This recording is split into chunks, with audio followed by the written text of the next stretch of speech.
Hello, ladies and gentlemen. We are at the Wire. We got Sahe in the building. We are a much bigger force. I'm looking forward to it. You're going to have a lot more talking. But we got a lot of points to go. We're going to talk about a shoe toss. We're going to talk about some picks for the NFL, who we think is going to be offensive, defensive players of the year in addition to MVP. But first off, we talked about it last week, everybody. John Wall. There's a John Wall trade, Russell Westbrook. And James Harden doesn't care. John Wall got there. James Harden is uninterested in trying out 1 year for the Houston Rockets. He still wants that ass traded. At the moment, he is relented. It does not have to be Philadelphia or Brooklyn. They can now add Miami to the list. What a great guy. He's adding a third team.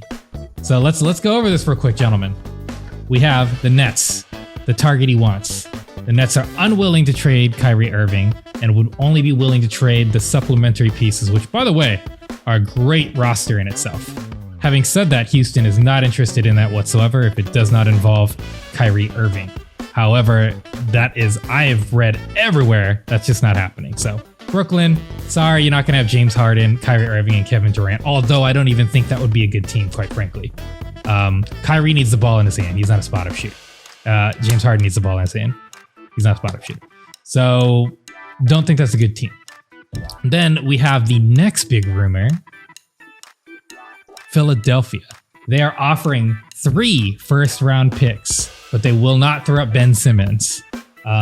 Houston, on the other hand, demands Ben Simmons in addition to the 3 first-round picks. And let's be honest here, even though the Bucks were thirsty and wanted Drew Holiday and traded 3 first-round picks for that is exactly why the market is in a weird spot. And I just don't see that happening, guys. They are not going. Morey just left Houston to join Philadelphia. He's got 2 superstars. Arguably, we've discussed these guys hands over fist in Joel Embiid in addition to Ben Simmons. But I don't believe he would get rid of his young talent. You got a LeBron James Jr. without the dunking prowess and the 3-point shot. But I mean, early in LeBron's career, he wasn't a 3-point shooter himself. So Ben is a good piece. Is he the best fit for Joel Embiid? Not necessarily. Would James Harden be a better fit for Joel Embiid? Possibly. But I've never seen Embiid do really great in the pick and roll, so I don't know how well he would do with Harden. And trading away your future with Ben Simmons and 3 first-round picks is pretty ballsy. And even though Morey loves the guy and it was his GM, apparently he's not budging on that trade yet. The only thing to note of Miami is Jimmy Butler did like an Instagram post of James Harden's mentioning that he would like to play for Miami. So not much on that, guys. That's just a complete rumor. Obviously, we got a like there. So having said that, 2 questions. I'm going to go around the horn. And then Tony got a specific question for you. Around the horn, which team, if any, of those 3, or any team for that matter, do you think James Harden would be a good fit on? Marv, hit me up. Then we'll go to Sahe. Marv, do you see a team where James could have success? Thought about this and I've thought about it, and first of all, I've ruled out Brooklyn. I don't want to see that. If they somehow got a deal done, which I think it's very unlikely because the Rockets want a young cornerstone in return for James Harden, but I don't think it would work between KD, Kyrie, and James Harden because we all know there's one basketball, and all 3 players are high volume shooters. They have a really high usage rate. So it'd be hard to implement a system where you could utilize all 3 and one would have to take a seat back because James Harden is used to averaging 30 points a game. So you have to consider that and, add that in, that he would have to take a step back on any team that he go to. But ideally, I feel that he could end up in Philly. I could see that actually working because Ben Simmons can't shoot. We all know that. I don't know why he can't shoot up to this point. And so they need guard play. They need better guard play. Ben Simmons is the future. I think he is a great guard, assist-wise, that could, set up James Harden off the pick and roll. I'd have to disagree with you, Richie. I think that if Doc Rivers being the coach, that's not necessarily James Harden's game, but if he's trying to win a championship and contend in the East, I think that he'd have to capitulate to, a new system.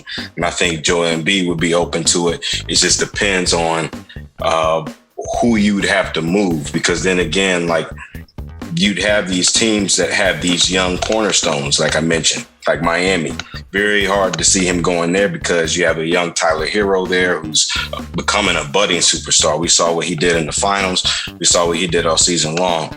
And regardless of Jimmy Butler like the post, Pat Riley upstairs is going to look at his roster, going to look at Bam Adebayo, going to look at Tyler Hero, Goran Dragic, and you have to ask yourself, based on what you've seen from James Harden lately, from the club hopping, giving Travis Scott all the honey buns in the world.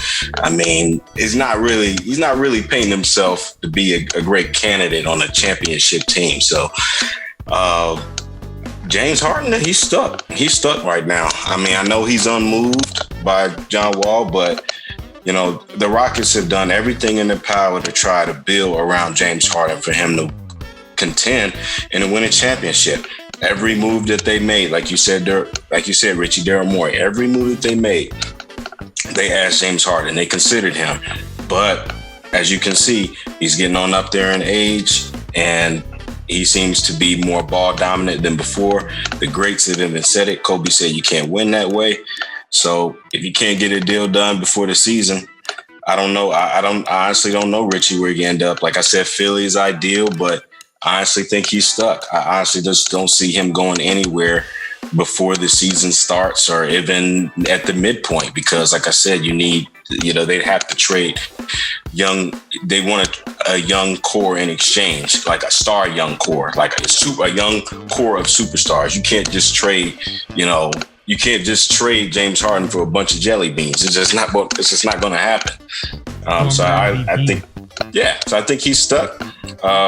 And he's gonna play. I heard he's back at practice, but I mean, he's just gonna have to deal with it.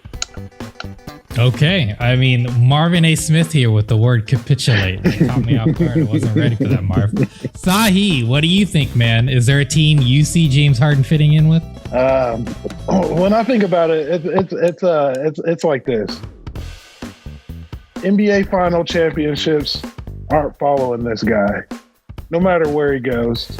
The only team that would have a chance would be the Brooklyn Nets. And like you said, it's probably impossible that he goes there.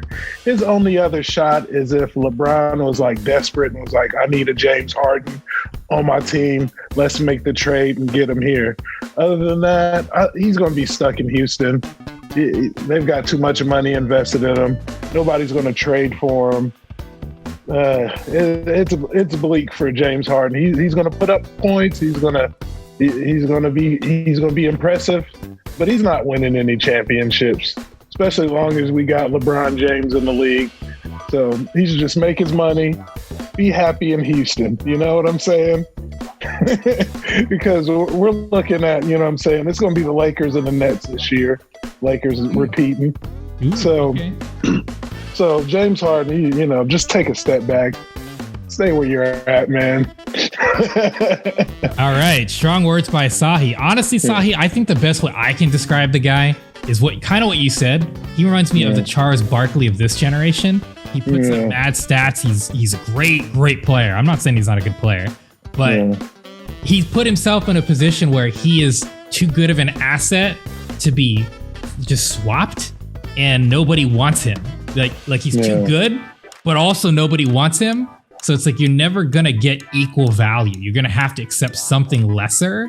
And I agree with both you and Marv at the moment. But Justin, how about you? You got any prayers for our boy James Harden? It's not looking good right now. No, it doesn't sound like it, and I appreciate letting me listen into the brilliant minds we have here. And I think that it sounds, I think my sentiment's going to be just a repeating record. It sounds like he's in a stuck situation. He's built his career to a place where now he needs to settle and maybe improve to a point where he's a valuable asset to somewhere else. But I think I'm going to stay with Sahe, stay where you're at. unless you're willing to take a lower bargain somewhere, and then just have to make yourself a valuable asset again. And then this late in the game, is that even a possibility? It doesn't sound like it. So I don't know. It sounds tough.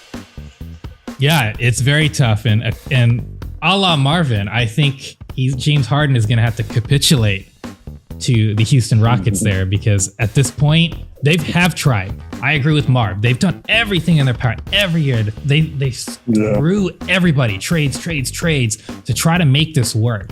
And then he wanted Westbrook there, and then they both couldn't get along. So now they flip Westbrook for John Wall. And again, is John Wall as good as Westbrook? No, but their contracts are similar. It's the best they were going to get. Let's be honest. So Tony, I had a special question for you. You've been waiting long for this. You're John Wall. You haven't played in almost 3 years. You, at one point, were a very successful point guard and starting to get into your prime. You get traded with a former league MVP, and you're really feeling like you can run and gun. And then you hear the news, I don't want to play with this guy, basically. I mean, he didn't say it, but it's kind of obvious. So Tony, you're John Wall. How would you feel outside of course, you're going to be professional and do your job, but what do you think is in the mindset of John Wall, knowing like, man, he was close to being an MVP in 2016, and now he's in a position where a former MVP and the league's leading scorer doesn't really want to play with the guy? Well, me as John Wall, I'm going out and I'm proving what I'm capable of doing. Okay, and if you don't want to be here and ride the coattails, then that's fine, because it didn't work with you being here. So if you don't want to be here, then you can go ahead and head to the East, so that way you can try to get to a finals, because it seems like the teams that he wants to go to are all in the East. He's tired of working his way through the West because he can't even get out of the first, second, third round to even get to the finals. So he's trying to go somewhere where it's a little easier for him to plateau to the top of the NBA finals, so that way he has a shot at trying to win the NBA titles. But that's fine. That's cool. You do you. I'll do me. I've had 3 years. People doubt me. People don't think I have the capabilities to carry a team, and I don't. It takes more than just one person to win. But I'm going to go out every single night. I'm going to show what I'm capable of doing, and that's the end of the story. Sorry you don't want to be here. It seems like you don't want to play with anybody, because, I mean, you played with almost everybody, and you still couldn't even get to where it is that you needed to go. I don't care how many triple doubles, 30 points, drop back threes you can do and take it to the hole. I don't give a damn. You ain't got none of these. I don't either, but guess what? I'm going to get one before you do. See you at the top. Wait, no, I won't. All right, I like that. Spicy. We got one more topic to talk about, boys. NBA. This one's kind of another critical one. Kevin Durant debuted, and it had been 552 days since he had played a game of basketball. And quite frankly, fellas, I thought he looked pretty damn good. Particularly when you consider it's an Achilles injury. He looked good. I think he's going to be building on it. They didn't have to play competitive ball. Yes, this was preseason, but to me, to see him and Kyrie play about 20 minutes and for him to be able to rise up and dunk and land safely and didn't look like he lost much of a step is impressive and great for him. And it's a great sign for the league, because to me, outside of LeBron, I think KD's like your next guy. A lot of people love to talk about Giannis now and Kawhi Leonard and things like that. But I mean, you got LeBron and KD, and they're real close. Obviously, I think LeBron's edge is how he's able to make people around him better. But nonetheless, Kevin Durant is a sharpshooter. I mean, people talk about Steph Curry, and I'm not being disrespectful. He's the best shooter of all time already. But if I were to choose between him and KD, it's not even close. I'm gonna pick KD every time. And KD was playing great. 15 points. 15 points, man, after not playing 552 days. That's not bad.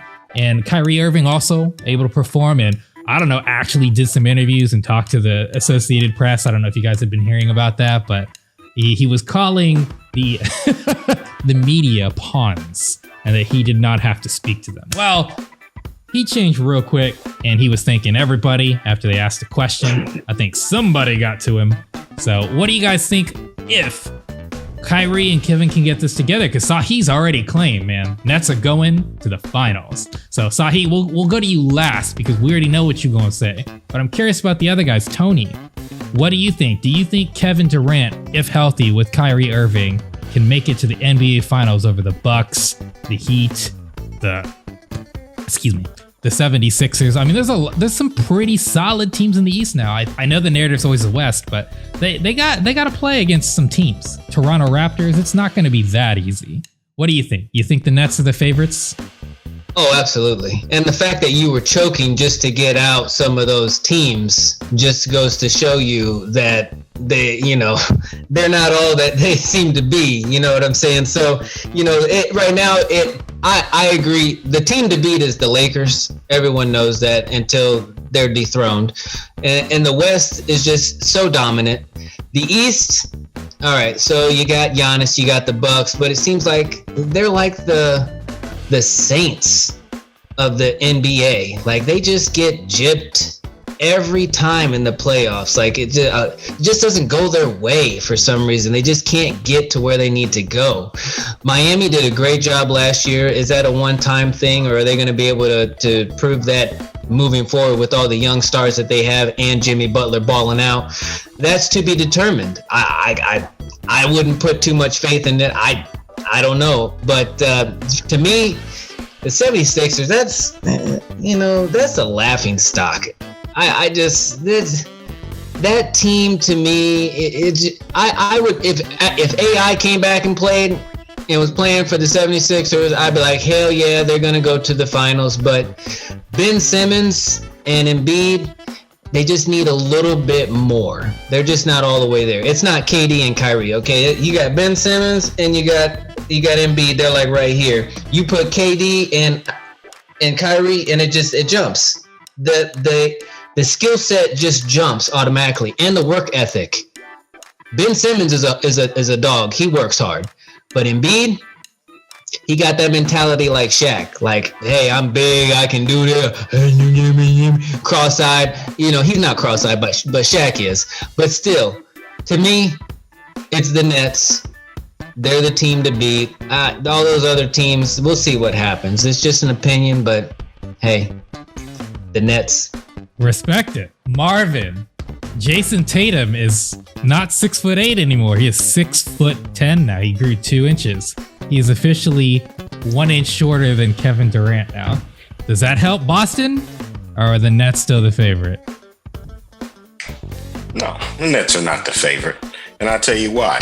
Because over the summer, if y'all remember, Kyrie said, we don't need a coach. So we're going to see how much you don't need a coach come the postseason. Secondly, lack of leadership. Have it. You just mentioned 2 greats, Kyrie and KD. Yeah, that's great. But what about the rest of the roster? What about the bench?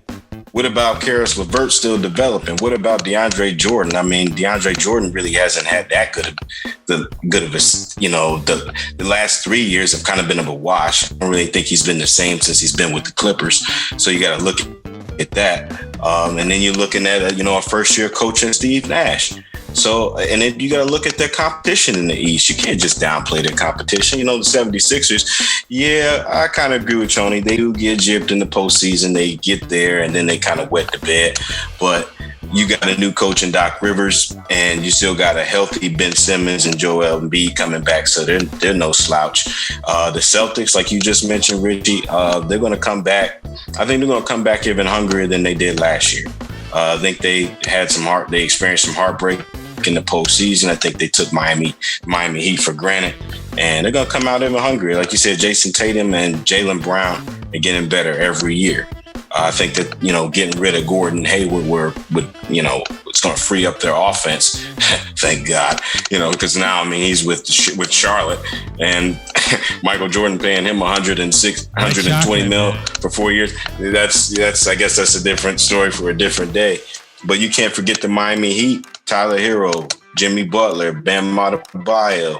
That they got the deepest bench, I think, in the East, in the NBA. And then you can't forget the Bucks. So I think it's not going to be such an easy cakewalk for the Nets as people make it out to be. I think everyone needs to kind of pump the brakes a little bit. Kyrie had 15. KD, I think he dropped 12 the other night. Richie, is that right? I think they combined for double digits anyway. Yeah. But it's a preseason game. We got to see what they do in the regular season. I agree that Kevin Durant did look good. His first step looked good. He was able to get to the basket and dunk it. He looked like the KD. It looked like the KD.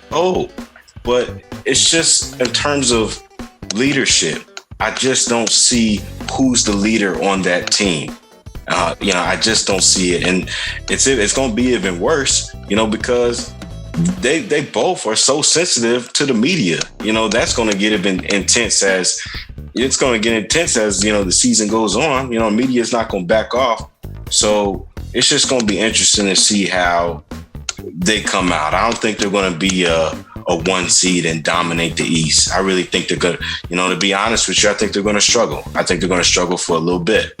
They're going to struggle to find their footing. They're going to have some great games, but they're going to have games where that leadership is going to come into question. That chemistry, you're going to see a lack thereof because they haven't played together. This is their first game together. I mean, the preseason, great, but what happens when you got to go up against Miami, the Bucks, these even teams in the West. So I just don't think that they're the contenders everybody thinks that they are. Okay. Justo, what do you think? Who do you think is coming out of the East? Man, the question has changed from what I prepared for. I'll say this with Kevin Durant. Okay, we saw a preseason game. He looks to be playing well, and you said it looks like he didn't miss a step. People don't come back from Achilles injuries. They don't. And I'm talking over history. I was looking up numbers and I was trying to find what percentage. All players who have come back with an Achilles injury. Now here's a number for you. 39% of them have never played again. Yep. 39% of them have never played the game again. Kevin Durant's not going to be the same. I don't care how he looks in this preseason. I don't care how he looks for the first few weeks of the season. It's going to take its toll. It's an essential part of the function of the leg, and it's you're never going to get your step back. It's never going to happen. It's unfortunate. There's freaks out there that suffer injuries like not Achilles, but the ACL, MCL tear for AP turned him into a freaking machine. There's freak stories. I don't think we're going to see that, and it's too quick. I don't know. That's the take that I have. I think that they're going to run into issues with keeping him healthy, and then with all the other problems, the whole mentality of not needing a coach that we've talked about before. I don't think that's going to be a good year for him. The Nets. Yeah. Justin, I'll say this as well. Thank you for that information. Example of an athlete. Now, there was one. Dominique Wilkins actually did do pretty decently. But Kobe Bryant is somebody that's notoriously the most recent person to discuss, right? So Kobe Bryant was averaging about 22 and a half points towards the end of his career. He was 37 at the time. Well, after his Achilles injury, he went down all the way to 18 points, 4 rebounds. So a man who averaged a career, I think 26 or 27 points per game to go down to less than 19 for the last 3 years, definitely clearly affects him. And I think one of the narrative that's incorrect is people talk about Kevin and how great of a shooter he is, which nobody's claiming he's not. But that it shouldn't affect him to the same degree because he doesn't have to penetrate and he can take those J's. But I mean, not that Kobe wasn't somebody who would also penetrate, but at 37 years old, he was clearly also kind of just taking jumpers at that point. So it clearly affected him as well. And while Kobe Bryant may not be Kevin Durant in terms of the prowess of his shot, the bottom line is it is unlikely, to Justin's point, that this is going to be the same player. So we'll have to keep an eye on that. But Sahe, man, Marvin was going in. Defend your team. Defend the Nets, man. I'm a Lakers fan. I was a big Kobe fan. But I'm just saying, you got the second best player in the league. You pair him with Kyrie Irving. They already got a pretty good nucleus. Like you said earlier when we first started, that they don't want to trade their role players for James Harden. Because they got talent there. And I kind of equate them to like the Cleveland team when Kyrie and LeBron came back down 3-1. They didn't have an amazing bench or whatever, but they were able to come back because they had the star power of LeBron and Kyrie. And I think that's what they kind of got in Brooklyn. And they're in the East. It's a little bit weaker. 2 years ago, the Toronto Raptors won the finals with their star player. Who is he? Kawhi. Yeah, the Kawhi Leonard. Yeah, I forget. Second round they went out, so he's kind of out of my memory right now. Yeah, they're kind of like that Cleveland team. There's nobody going to be in their way, really. The Philadelphia 76ers, they choke every time. The Heat were a one-year wonder. They were in the bubble. You know what I'm saying? Anybody could have made it to the finals to play LeBron. Everybody knew the Lakers were going to win. The only chance that the NBA had for a Lakers championship not to exist were the Clippers to make it, but they choked. You know what I'm saying? So anybody could come out the East, but when you got Kyrie and you got KD, that's too much. That's too much. It's going to be a cakewalk for them. It's going to be Nets and Lakers, like I said, 2021 NBA Finals. Get your tickets now. Sahe already printing it. Place your bets now. Yeah, place your bets. Yeah, it's going. Okay. Yeah. All right. You know what, Sahe? I like it. Very passionate. Cleveland reference. I don't disagree in terms of the star power with kind of role players. I think that's what they have. Although I do think the Nets' future team is going to be more significant than what Cleveland had with. Oh yeah, yeah, for sure. Yeah, they are significantly better. But I agree with your analogy. I think that's the best way to describe them now. Which is to Marvin's point.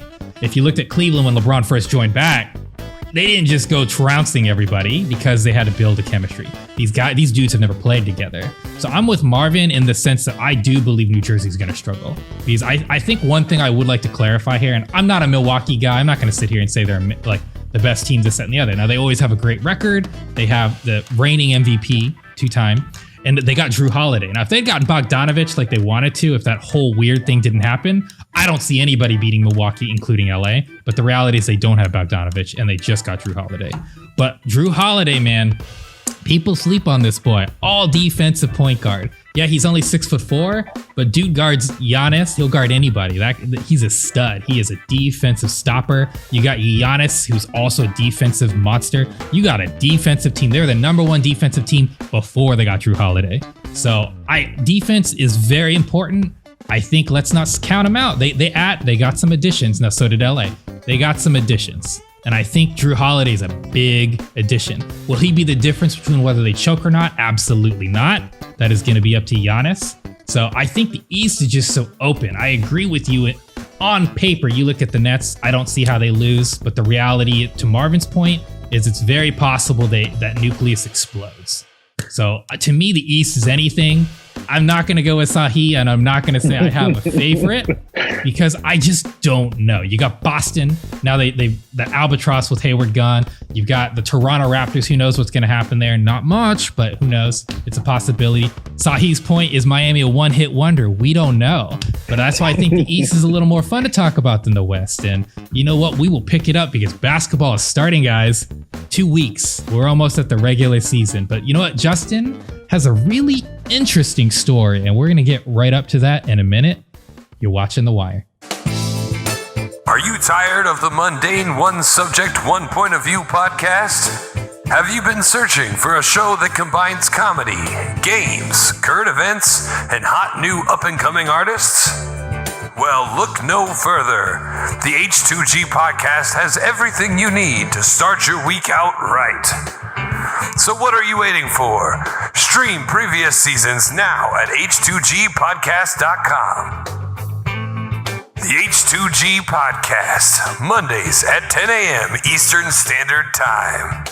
Available at all social media platforms near you.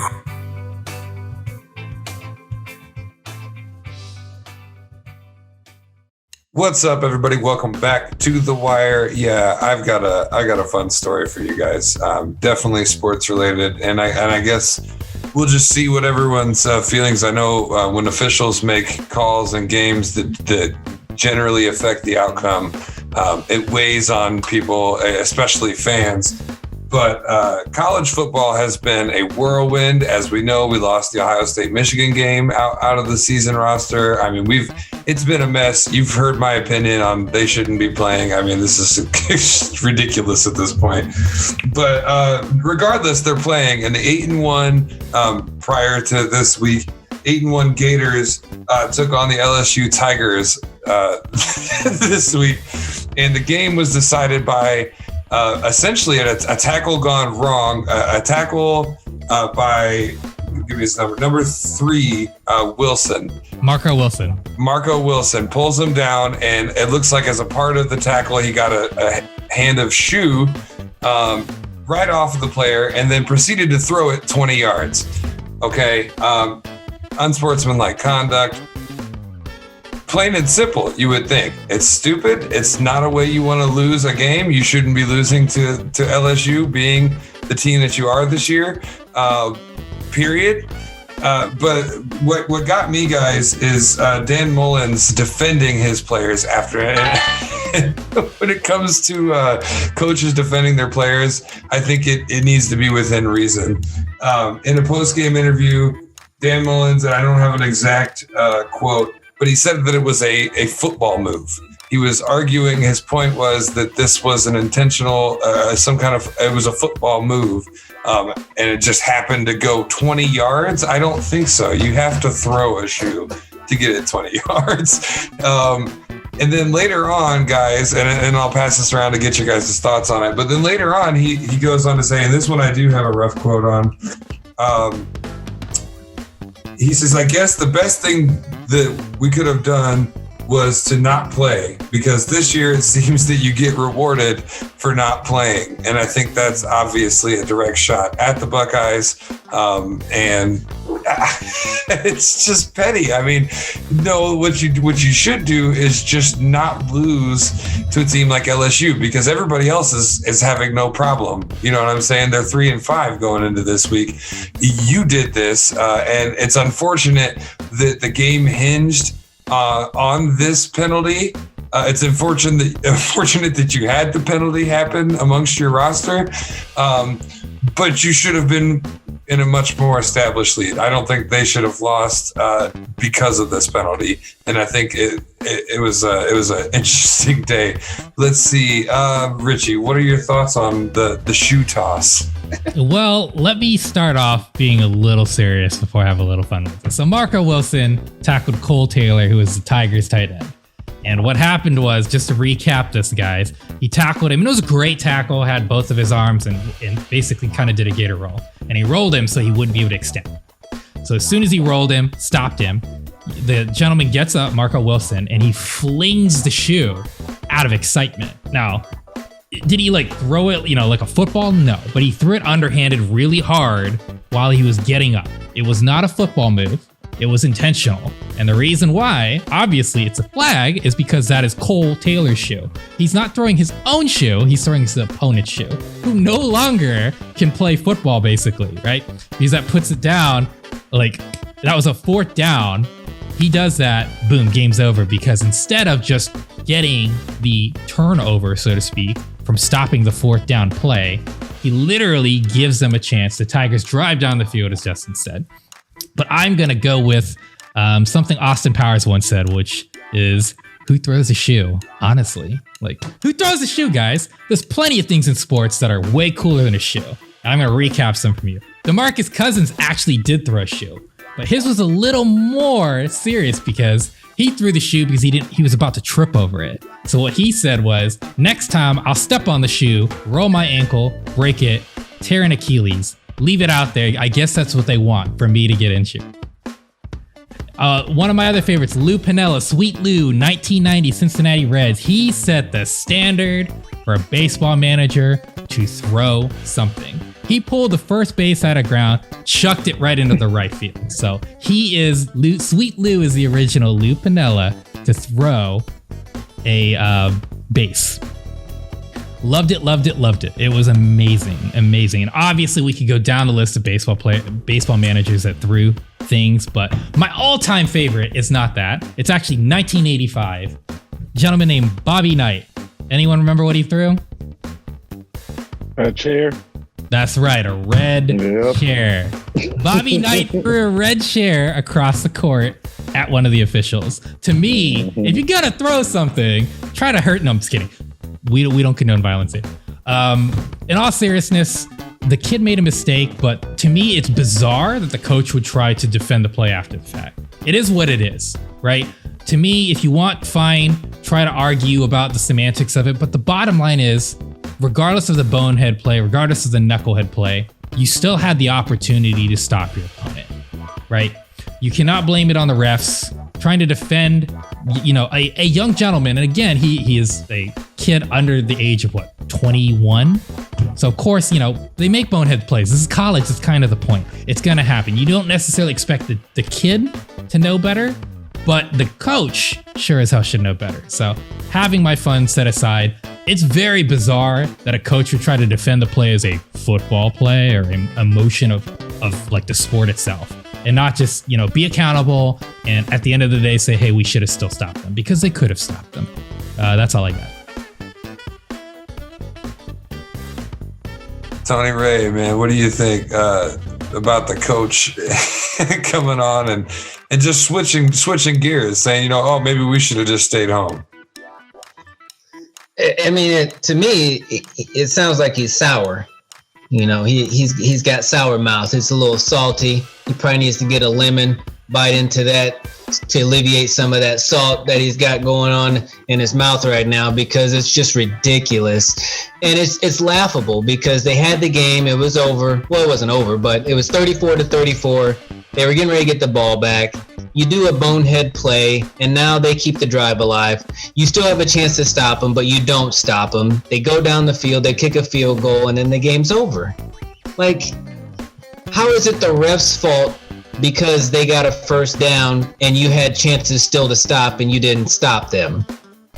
The refs didn't call any more flags on that drive. It was just that one flag.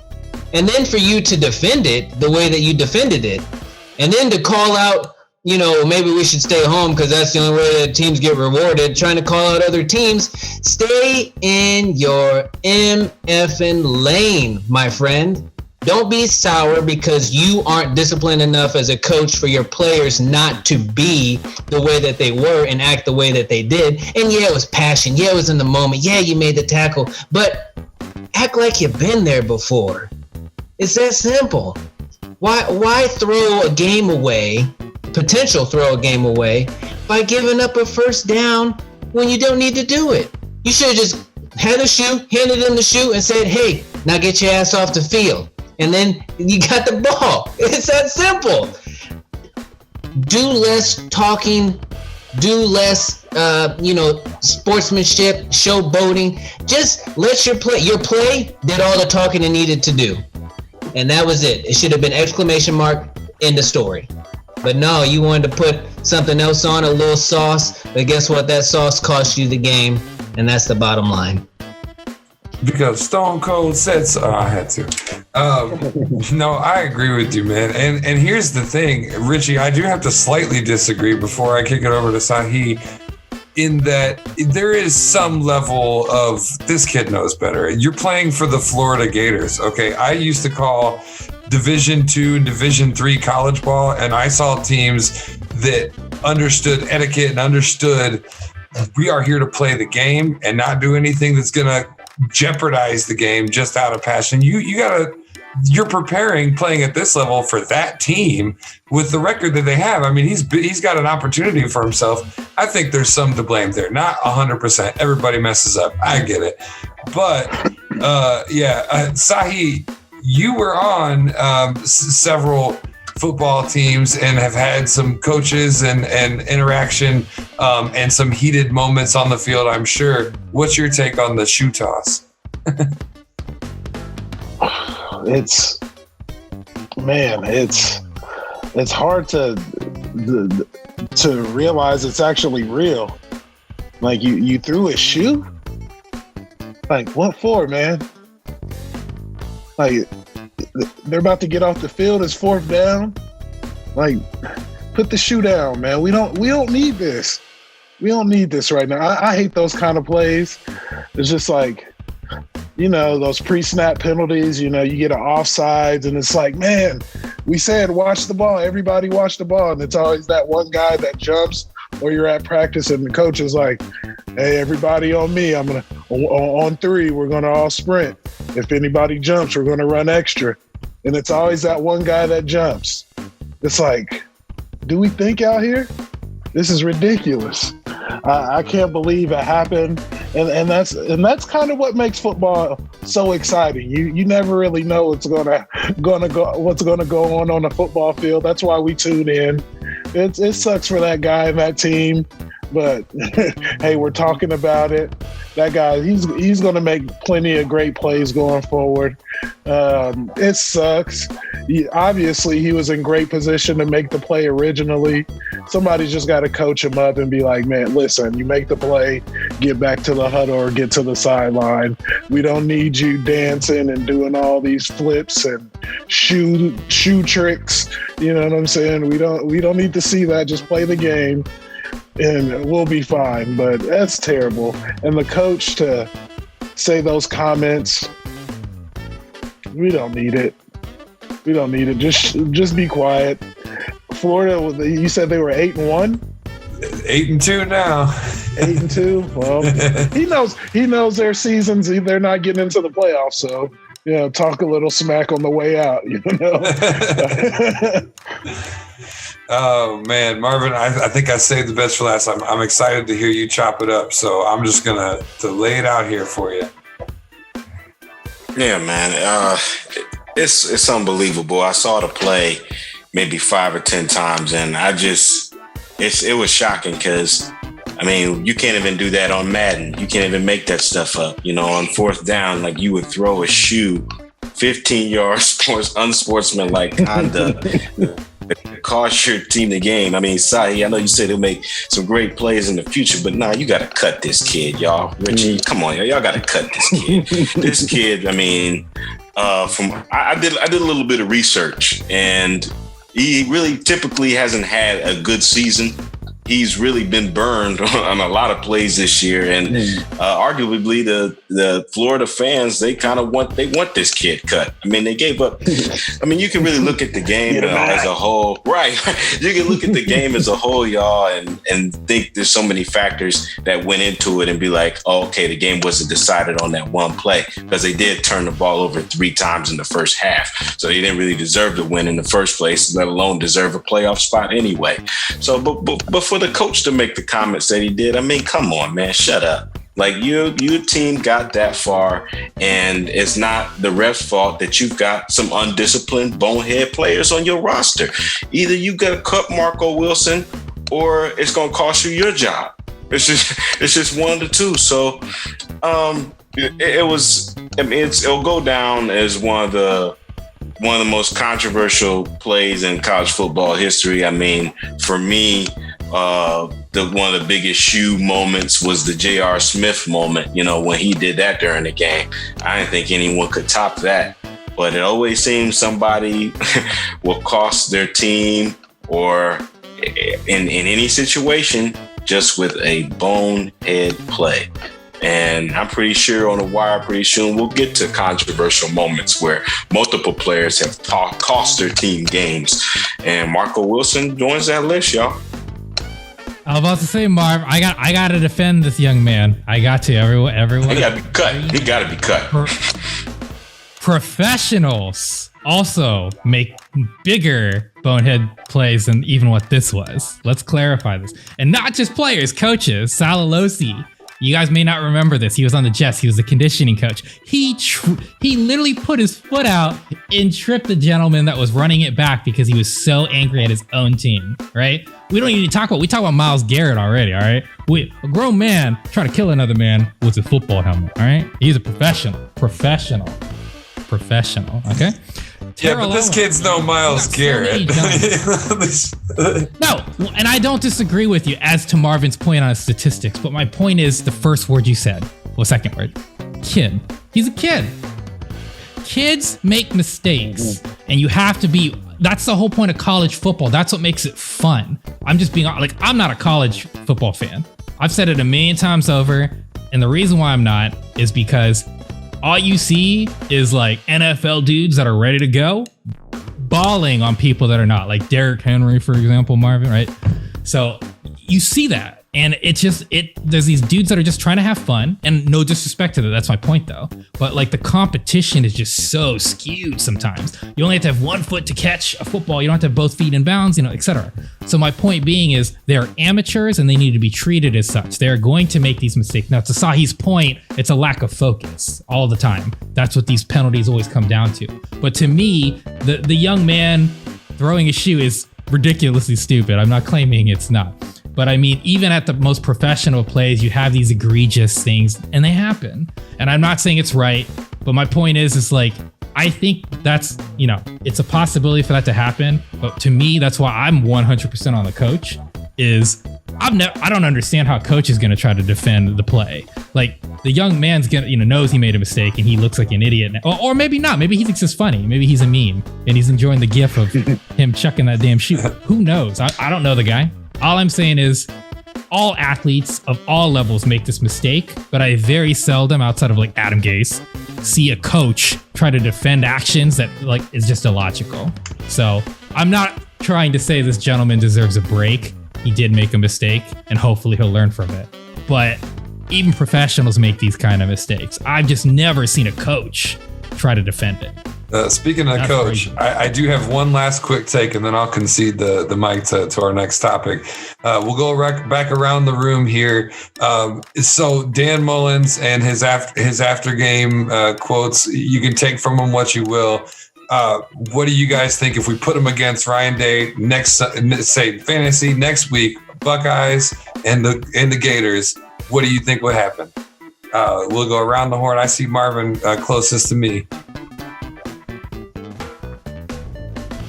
If it's the Buckeyes and the Gators, yeah.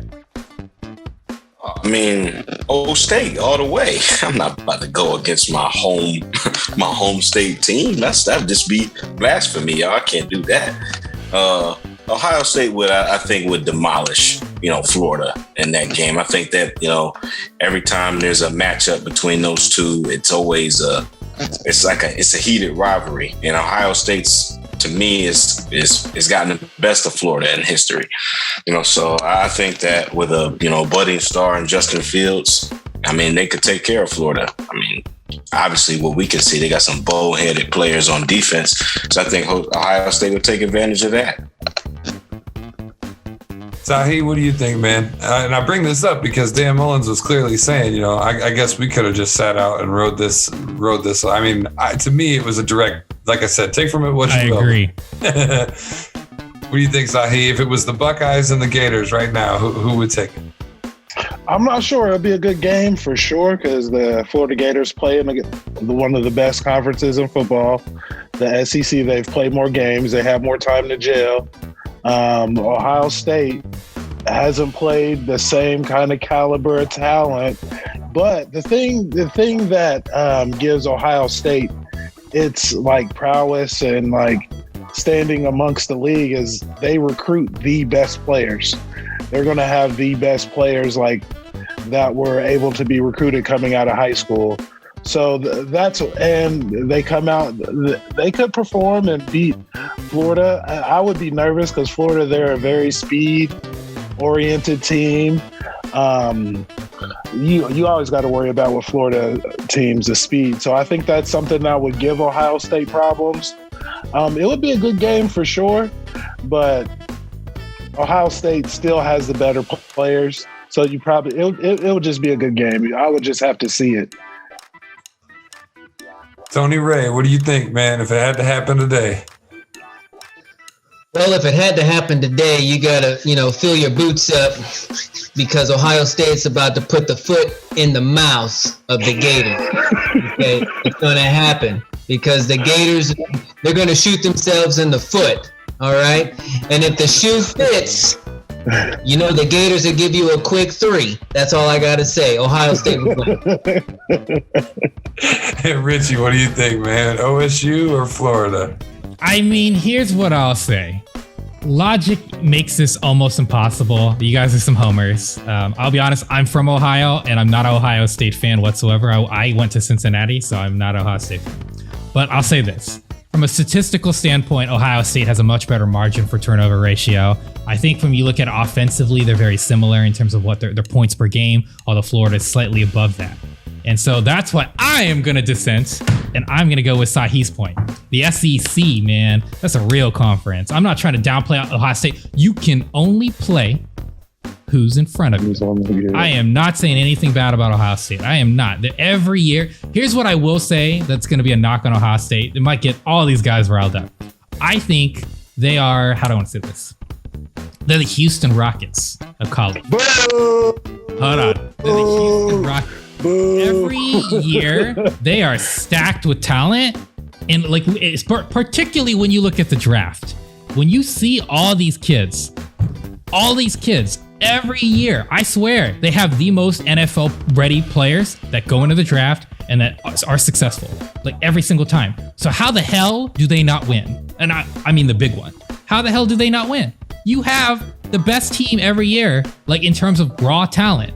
So you can talk about it being coaching, etc. But my point being is there's something with this team that every year you can easily say, like, man, they're the most talented team.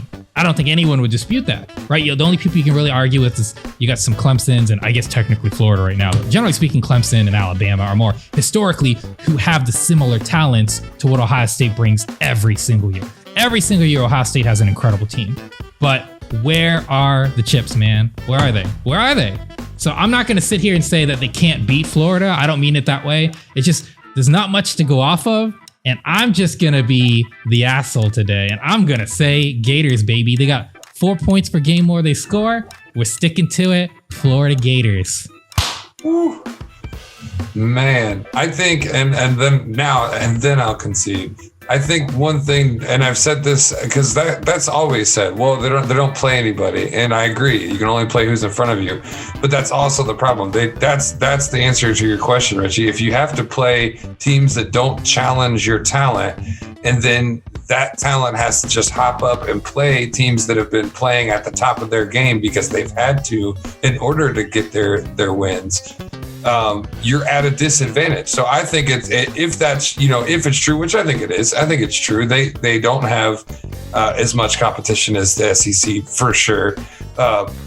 And I bet that they wish they did. I think that I honestly think it's a disadvantage to not get to really use your full roster and then have to compete with the best in the game. It's like, man, I can't blame it completely, but I will concede that, and I think what are we moving on to NFL?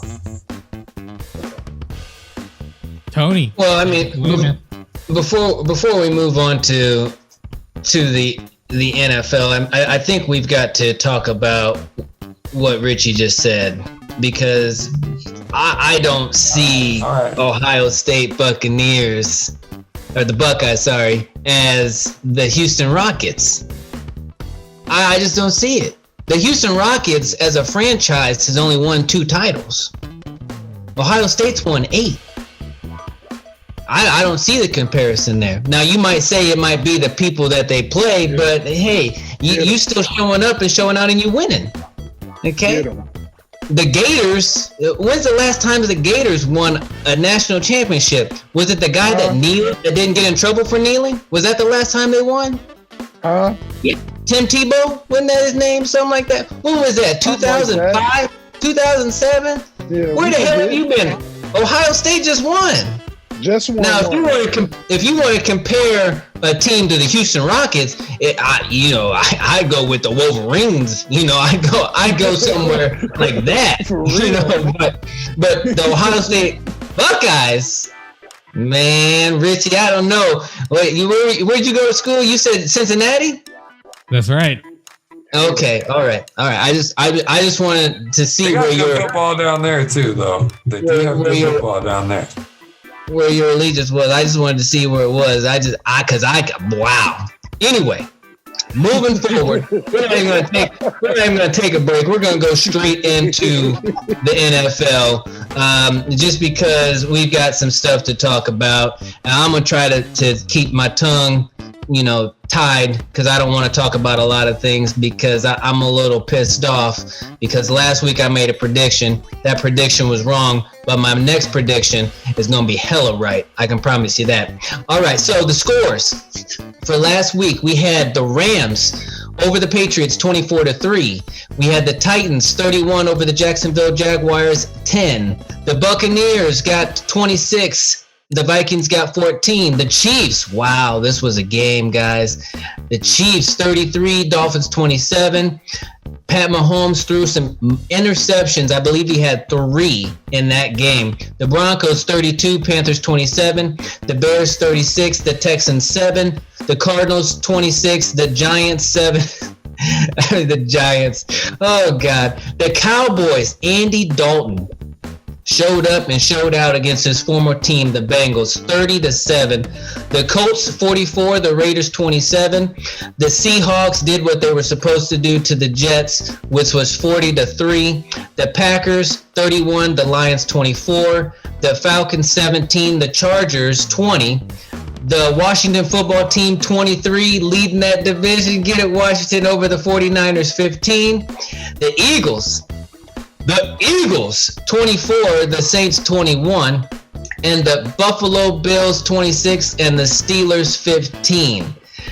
Wow. So to get it going, Sahe, we play a little game here. It's called Take or Defer. You know, kind of like in the beginning of the game, do you take the ball or do you defer it? So I'm going to go ahead and I'm going to start with Marvin real quick so that way you can get an example, Sahe. So Marvin, do you take or do you defer? I'm going to give you a real nice one. Maybe you'll take it. The Chiefs versus the Dolphins. I'll defer. You'll defer that one. Okay, yes, sir. Do you take or do you defer the Vikings versus the Buccaneers? I'm going to defer that one too. All right, here, I got a layup for you real quick, a layup. Do you take or do you defer the Packers versus the Lions? I defer with that one. Packers do what they were supposed to do against the Lions. Lions have no personnel. Is there a game that you want to talk about, Marvin? What game do you want to talk about? I don't talk about. I know you. I know y'all wanted to talk about it, but I have to take it from y'all. I'm sorry, Justin. I'm gonna have to do it to you. I'm gonna talk about the Buffalo Bills. I'm gonna talk about the Steelers here because that's a game that I saw from start to finish last night. And you know, all you fantasy footballers out there, I know y'all got the Steelers wide receivers. Y'all been happy what they've been doing all year, but you were not happy last night or been happy for the last couple of weeks with all these receivers dropping balls. It has been plaguing the Steelers. I don't know what's going on. Deontay Johnson has been dropping the ball. Eric Ebron's been dropping the ball. You got Juju Smith-Schuster who's stepping up, but as you can see, the Steelers are absent of a running game. You just had James Conner that came back last night. You thought that he would do well against this Russian defense, but you know, they stuck to a committee. They played Benny Snell. They played McFarland. And Mike Tomlin, that's just been something he's talked about in the last couple of weeks is that, you know, they want to get back to being a balanced team. And last night, they just got picked apart. Their defense has not looked nearly as dominant as they've been all season long. The last couple of weeks, last 3 weeks actually, they've seen it. They're taking a step back, and maybe it's if they're getting themselves prepared for the playoffs, whether they're playing down to opponents. Because what it seems to me is that they're not coming out of the gate fast enough, and you're starting to see the defense on the field more. The offense isn't rolling like it's been usually rolling for the last few weeks. Like I said, the drops are really killing the Steelers. And Mike Tomlin wasn't playing any games when he said that he would bench anybody. He would bench anyone that's not performing. And that's what we saw last night. We saw Deontay Johnson after the first 5 minutes of the game, 2 bad drops. Him and then sending him to the bench. I thought this was a mistake on Mike Tomlin's part because here you've got your best playmaker, very versatile player who should be out there in the field. And when you benched him, that only left you with 3 wide receiver set, James Washington, Chase Claypool, and Juju Smith-Schuster. Well, that's not going to get it done against Tre'Davious White and that Buffalo Bills secondary. I mean, they took them lightly. And so that's not going to get it done for the Steelers going into the postseason. I saw this game last night and I thought to myself, they will get blown out by the Kansas City Chiefs if they continue to play the way they do, particularly on offense, because they know how great they are. They know how good that they can be, but they just play down. It seems as if they play down to every opponent, and that is just not a component that they're going to need going into the postseason. They're struggling. And they let Stephon Diggs last night, 10 receptions, 141 yards and a touchdown. That defense needs to look at film this week and look at what they're doing wrong, because the Steelers are reeling right now and the Bills are trending up. And if you're looking at Super Bowl hopes, I think that, you got to panic. If you're a fan right now, you got to panic. I'd hit the panic button just a little bit. Even though you've been 11-2, I'd hit the panic button, because you've got one of your best playmakers out on the field, Juju Smith-Schuster, dancing on the logo before the game starts. Think about that for a second. They've been losing, but he keeps dancing, and that's not what's going to win football games. The Chiefs know how to win football games because they're not dancing, they're winning, and that's the difference between the Steelers and the Chiefs right now, between who's the best in the AFC. Marv, side note, I agree with you, brother. That's the first thing Josh Allen, there was a video of him. He saw it happen, and he said they can dance and do all that bleeping stuff. Yeah, we work out there and take care of business. And they did. And they did work them. Yeah, Marvin, I agree with you, and we'll move on, but I'm just going to say this part. I made a prediction that they were going to stomp all over the Bills, because I figured that Mike Tomlin would have them ready and prepared to actually show up and show out and show exactly who they are. But I'll tell you this right now, the team that played the other night will not win another game this season.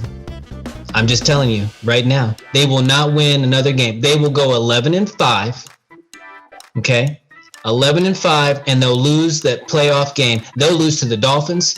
They'll lose to the Raiders. They'll lose to the Browns. They'll lose to the Kansas City Chiefs. They'll lose to the Tennessee Titans. They'll lose to Baltimore if they ever play them again.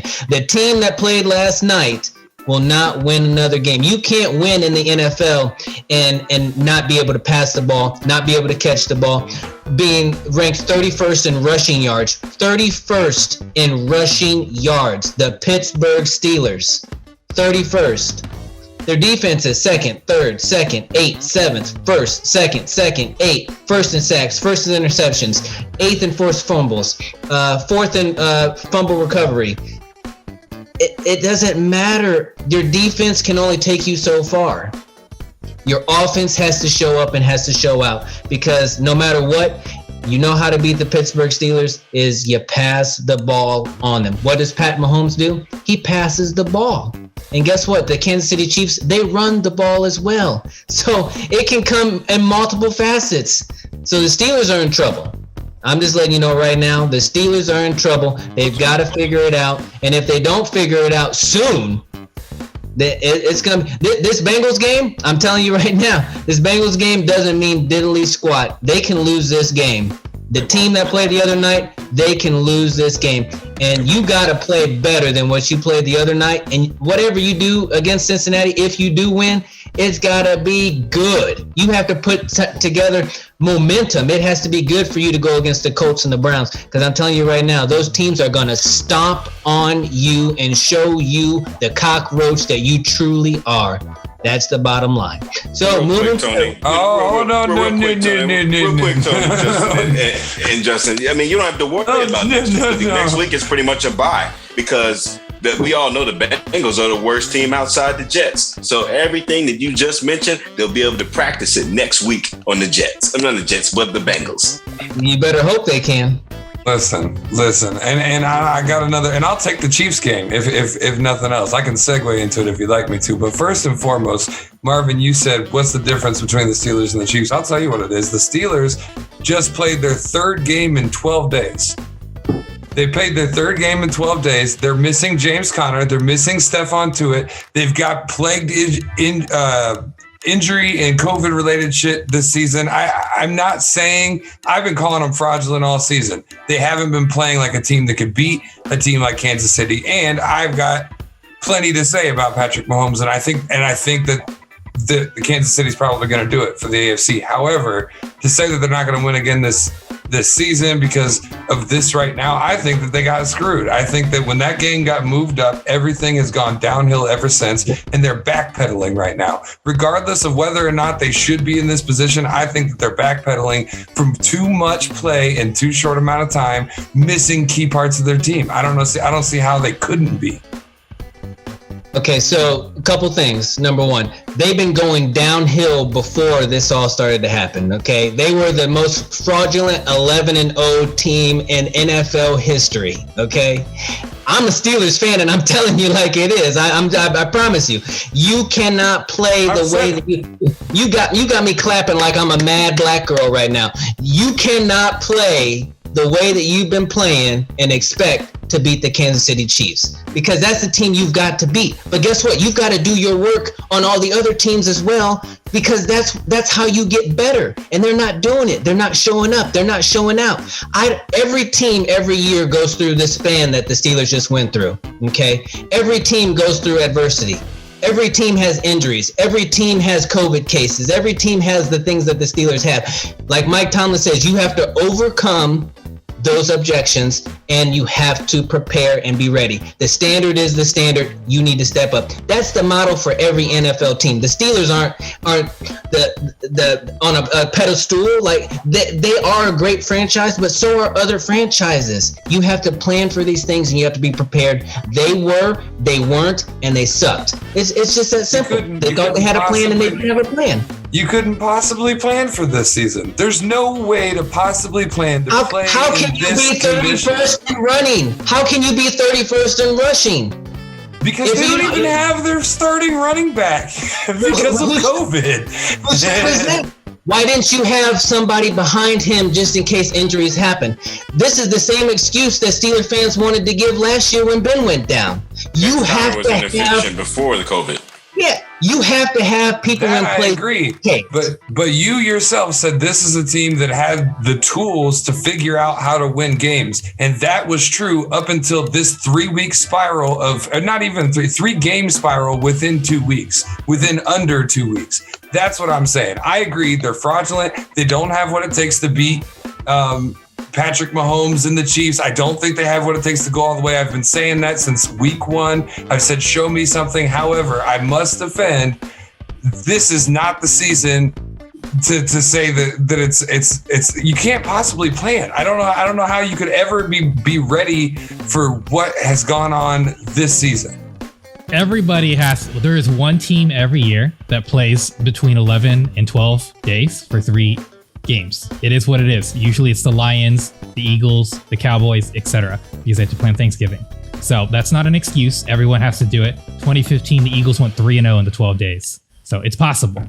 The only thing I'm going to comment is Pittsburgh doesn't need to be worrying about Kansas City. They got to be worrying about Cleveland, because Cleveland's 1 game behind them, let me clarify, and they got to play them in week 17. So I think Pittsburgh should focus on just getting better. I don't think it's even worth discussing right now, Pittsburgh versus Kansas City. Right now, to me, the narrative is Pittsburgh and Cleveland, because Cleveland is probably going to, they're not playing anybody. They're playing the Giants, they're playing the Jets, and they're technically playing Baltimore right now. So for those of you fans, I don't know the score. Theoretically, they could lose, and then this could be a moot point. But assuming they beat Baltimore, then what's going to happen is they're going to be playing the Giants, the Jets, and then the Steelers. So to me, that's 2 free games leading into the Steelers, whereas, yes, the Steelers are playing Cincinnati, but then they have to play a very gamey Colts. So they do have a tough game right before they play Cleveland. And what I will say is we discuss this week in and week out, even though to Marvin's chagrin, they got a running game in Cleveland. I'm a Bengals fan. I do not like the Browns. I'm my least favorite team, actually. But I am not a hater on this team. They got a rushing attack, and you know what? Pittsburgh's going to have to do something because they can't rush. And if Cleveland gets to just keep that ball, I don't know, man. I don't see them beating Pittsburgh, or I don't see Pittsburgh winning if they don't do something quick. Did they already play this year, the Steelers and the Browns? They did at the beginning, yes. And Pittsburgh demolished Cleveland, but this is a different team at this point. It's clear as day. They're 9-3. I don't know. I don't know. I think you guys got it opposite. The Browns are the most fraudulent team in the division. It's 28-14 Ravens right now with 10 left. The Ravens are winning? The Ravens are winning by 2 touchdowns. Yeah, for sure. yeah.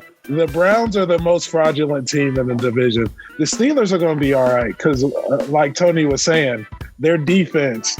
You said their defense wasn't going to get them far, but the old saying is, offense wins games, defense wins championships. They'll be okay. They weren't. Is that really true though? Yeah. Is that true? That's very true. Kansas City last year? That is very Kansas City true. last year? They got really. What was Kansas City's defense? They got last year? really lucky on a 4th down, I believe, to Tyreek Hill. That changed the complexion of that whole game. Wasn't the 49ers up by 10 points at a certain point? They were up by 10 points. They had the better defense. All they had to do was, you know what I'm saying, lock them down. But they got lucky on a 4th down. Tyreek Hill. When you have the fact that they're the old saying, speed kills, that's what makes the Kansas City Chiefs go. They got Sammy Watkins, he's a burner. Hardman, the second-year guy, he's a burner. And then you got the fastest guy in all of football who's super agile, has great balance. So he's not one of those guys you can push and he's going to fall over. He runs great routes and he's super fast. So they kind of got the great equalizer, that speed. But if you got a good defense, I think you'll be all right. But the Steelers did lose Bud Dupree, so that's a little concerning going forward. But I think they'll be all right. They're just hitting a little rough patch. And just before all the losing, even Stephen A was like, "Yeah, I'd like to see the Steelers lose." You know what I'm saying? For them, because they were the only undefeated team and nobody was expecting it. So I'm not giving them the Super Bowl, but I think they'll be all right. They might make the AFC Championship game, lose, maybe. I don't know. Yeah, you dreaming, Sahe. I'm sorry. we need to keep moving up because we were talking. We'll keep moving, but not to beat a dead horse. Justin, I was just saying the team that played the other night would not win another game. So it's in their hand. It's their destiny. The team that they need to worry about is themselves. They don't need to be worrying about Kansas City. They don't need to be worrying about the Browns. They need to clean up their own shit in order for them to be able to go anywhere moving forward. All right, so Justin, I'm going to give you, since you asked for it, you wanted the Kansas City Chiefs game. So the Kansas City Chiefs versus the Dolphins. Take it away. I can be short and sweet with it, honestly. Not to take anything away from Miami. And it was a great game. I didn't get to, obviously I had to watch it all through stats and highlights. But I think this is a fluke. I think, this is 3 of Pat Mahomes' 5 interceptions out of the season. Everyone has a bad day. We've already said it. Everyone has a bad day. I think this should have been a little bit more in Kansas City's favor. But I think it being as close as it was more of a fluke on Pat's side or a flaw somewhere else. Like I said, I didn't get to watch. So I don't have the introspective of what all went down to lead to these miscues. But to see 3 interceptions come from a guy that only had 2 going into the game on the season shows me that there's something up this week. And you guys know how I feel. I love you guys. And I hate that we're playing in this COVID shit. But that's all I got to say. I think that Pat Mahomes had an off week. We'll be interested to see if it's a downtrend or if it was just a fluke. All right, Richie, do you take or defer the Saints versus the Eagles? Oh, okay. I wasn't ready for that, but you know what? Let's take it. Okay, so guys, here's all I got to say. Walk it to him. I'm sorry, buddy. Your career in Philadelphia is over, my friend. There is nothing else to say about this game, man. Like, I don't want to be a smack talker. Obviously, there are so many things we can talk about. New Orleans lost to the Philadelphia Eagles. But to me, the story is Jalen Hurts. Because all year, we've been hearing that Carson Wentz just doesn't have weapons, doesn't have pieces, doesn't have something to work with. And that's why he's been so miserable and he's played so bad. And again, we're not going into whether Wentz is worthwhile as a quarterback. I think he's just had a bad year. They didn't bench him and kind of give this young gentleman a chance, down the road. He should have been benched way before this, and Jalen Hurts kind of showed that. Now, I'm not saying he had some ball in game. His quarterback rating was 83. He only threw for 167 yards. But you know what he did do? He ran for 106. They worked around Jalen. And I don't care who you are. I don't care if you have the perennial quarterback, the greatest quarterback in the league, which I'm not claiming Wentz is. But at some point, when your quarterback is leading the league in fumbles, turnovers, and just playing honestly like trash, you have to bench them. Nobody deserves the privilege to be the starter in the NFL. You have to earn it. And I don't care how great he is, which I think he is great. He was having a bad year and he wasn't being benched. And that's on the coach. And you know what? Jalen Hurts, they had an opportunity. And I'll tell you what, I don't think we can talk about it all day. New Orleans wasn't ready. Bottom line is New Orleans, you just got kicked in the mouth. Like, how do you lose to the Philadelphia Eagles, man? They were 3-8 and they tied to the Bengals, which Marvin just said, basically besides Jets, worst team in the league. I don't disagree. That's kind of my point. They tied to the Bengals. They were 3-8 and you lost to them with a young quarterback who hadn't played a game before. So New Orleans, I don't know what to tell you. You got a mean defense. Hopefully Drew Brees is coming back because that's when your offense is potent. You got a stud in Kamara, but y'all got to get your act together because I don't care about anything other than I will say this. The NFC Least Conference this week was the NFC Beast Conference because they were winning and whooping butt recently. And I'm not saying they're a great team and they're a great division, but what I am saying is look how many of these guys, we're not going to talk about the Bengals and the Cowboys, that doesn't count. But look at what these teams have been doing recently. Washington's on a roll. Now the Giants did lose, but they've been on a roll. And Philadelphia, kudos to you guys, man. Everybody shit talking Miles Sanders and Rieger, Scott, Rager, Goddard. All these guys, they're trash. Wentz has nothing. Well, they just beat the New Orleans Saints. Now, yes, it's not with Drew Brees, but Taysom Hill's been playing I think this is his fourth game now. So I don't know what you guys are doing, Saints, but I think Tony and I were even talking about it. To us originally, we were all, we're thinking it's probably the Saints because the NFC is kind of like the East in the NBA. We're not sure who it's going to be. We got the Chiefs. We're pretty sure it's going to be the Chiefs in the AFC, but the NFC, you have so many opportunities, and to me, the Saints were the favorite. And I'm not saying they can't do it, but when you lose to the Philadelphia Eagles right before the playoffs, that's not looking good. That's not looking good. Jalen Hurts first game. We ran 100 yards on him, 18 carries, almost averaged 6 yards. That's crazy. Saints, get your act together. Philadelphia, all I can say is you guys should have done this a long time ago. And even at 4-8, had you made this switch, you might be in the playoff. You still could be, which is the crazy thing. Now, I don't see it happening because Washington, that team in Washington is a good team. They 6-7, but I'm telling you, if they didn't, Justin was talking about what's happening to Pittsburgh. Now, if Washington, if they didn't have the bad luck, they didn't have all the injuries, and they were actually able to have Alex Smith in earlier, who knows? This team might be 10-6 at this point. Let's be honest. This is a team. This is a defense. To Sahe's point, we want to talk about defenses winning championship. That's a team. But my point to Philadelphia is, if you had put in Jalen, who knows? Maybe instead of 4-8 right now, you'd be 6-1, something along those lines, and you'd be right in the playoff hunt. But right now, because of your lackluster efficiency, you're 4-8. That's with the win. You're 4-8. Oh, Jesus Christ! How did New Orleans lose this game, man? That's painful. Any given Sunday, right, my friend? Any given Sunday. Ooh. Sahe, since you're the guest, instead of doing a take or defer with you, is there a specific game that you want to talk about? Well, like last time I was on I talked about my Buccaneers, and I'll be down to do that again because there's a lot to be talked about there. Once again, we got the win.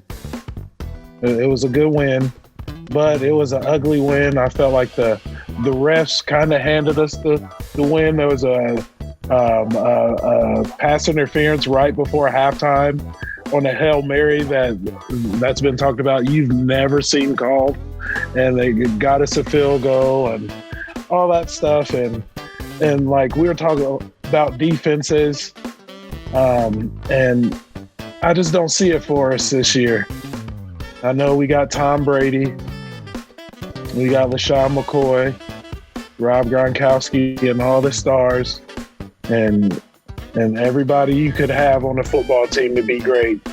But if our defense can't show up we're not going to go anywhere because Kirk Cousins in the first quarter was 7 for 7, like 62 yards before their kicker started missing field goals, which is another point in the game. Their kicker missed 3 field goals and an extra point, so that's 10 points. They would have went up 10-0 on us if their kicker had made all his field goals, and then we were able to get it together because we're good enough. We got the talent. If you let us hang around, we're gonna stay in the game.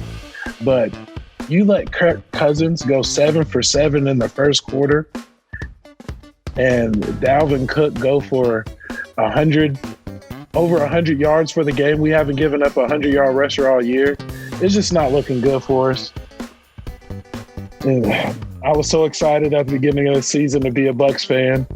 We were getting all the bandwagon fans, but it's going to be our defense that lets us down this year. Contrary to the Steelers, who have a defense that can help them when the offense struggles. We're just not going to get it done this year. I'm saying it right here. Buccaneers won't win a Super Bowl. They probably won't win a playoff game, even though we'll make the playoffs. This is going to be sad to see this year. I don't. That's all I got to say. I'm just sad, disappointed, even though we got the win. Fair, Sahe. All right, boys. I'm going to do it. Flip the script. Something we were talking about last week. Something we talked about at the opener. We are going to be talking about 3 critical awards that we think are going to go out to individuals. We're not going to talk about teams. It's not practice. We're going to start off with Offensive Player of the Year. We're going to, you know what, Sahe? Why don't you lead us off? Who do you think will win the Offensive Player of the Year this year in the NFL? Aaron Rodgers. I got to go with Aaron Rodgers. Team's number 1 in the NFC right now. He's got a crazy touchdown to interception ratio. His own team wrote him off at the beginning of the year. His own team said, "You're not the guy. We're going to draft your replacement in the first round. Aaron Rodgers, you stink." And he just came out and he did his thing. He's put his team in the position to be number 1 in the division. And he's just balling right now. He's like Stephen A. Smith says, that's a bad man. And that's my choice for Offensive Player of the Year. Possibly MVP if we're going to get there. Just so you got my answer already. Okay. You know what, to Sahi's point, let's give him some ammo. Aaron Rodgers, 39 touchdowns to 4 interceptions, 3,685 yards. That man is playing some of the best football of his career. And as a matter of fact, outside of his MVP year, which he had 122.5 rating, he's at 119.7, his second best performance ever so far. Marvin, who you got? Offensive Player of the Year. Oof, this is tough. I might have you can to share picks, by the way. I can share picks. You are allowed to say Aaron Rodgers. That is an option. You do not have to dissent. I'm not gonna go with Aaron Rodgers. I'm gonna throw someone different at y'all. Y'all may not believe me, and I may be a little biased, probably because y'all know I play fantasy football, but I'm gonna go ahead and say it anyway. I ain't afraid. Jonathan Taylor is the Offensive Player of the Year because he's officially here. He is broken out. Let me mark my words when I tell y'all he is Saquon Barkley-like. I don't know if you watched yesterday's game, but he had a huge breakout, 161 yards, had a 62-yard touchdown along with another touchdown. But just besides that, when you look at the list of rookie running backs, Jonathan Taylor's been to me the most consistent. You know, you look at Clyde Edwards-Helaire. They gave him an opportunity in Kansas City. He's played well, but I mean, not really panned out to what they thought he would be. You look at DeAndre Swift. He's been great for the Lions, but not nearly the kind of consistency they've been looking for because, you know, that franchise has been trash all year. So they still got Adrian Peterson as they started running back. But when you go back to Jonathan Taylor and you look at the Colts and Frank Reich and how it was started out as a running back by committee, when you looked at the 8th week, Jonathan Taylor, they diminished his snaps. And you look at, Naeem Hines and Jordan Wilkins. Frank Wright was working those guys in the rotation.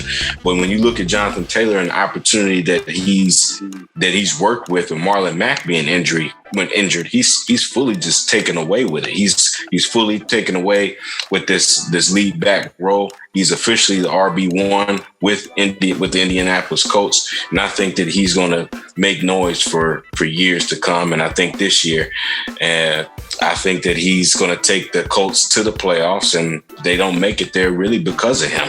So I think he's the Offensive Player of the Year. Wow, you know what, Marvin? I was going to say Ricky probably the more rookie Offensive Player of the Year. Yeah. Ricky probably more accurate term because unfortunately, I give him that. Gentleman named King Henry as far as running backs go. The king is the king. But Jonathan 132 yards. But Jonathan's earning the name JT. Yeah. Now we can call him JT. That is a good choice. He scored 28 points for me this week. Definitely player of the week. Me too, brother. Yeah. Offensive player of the year. Who you got, Justo? I'm going to have to go with the other quarterback that's right there with these insane numbers, Mr. Patrick Mahomes. I'm not to write him today because he's been the center of Mahomes boy. He's got 42.08 for yards, 33 touchdowns, 5 interceptions. Would have been 2 if you didn't throw 3 this week. You know what I'm saying? And he's 1 point behind Aaron Rodgers. I think he's gonna have an awesome playoffs, honestly. And it sucks. And I wear this stuff proudly on the years that I know we're not in it. But I think the Chiefs are going to have a cool playoff run and a cool story to the end. Okay, you know what? I like the Mahomes boy pick. I was surprised, in all fairness, there's only two people, that he wasn't a name already. That was said like a true Steeler fan. He's going to have a cool playoff run. He'll be cool. Tony Wouldn't Wright. be as cool as one for the thumb, but whatever.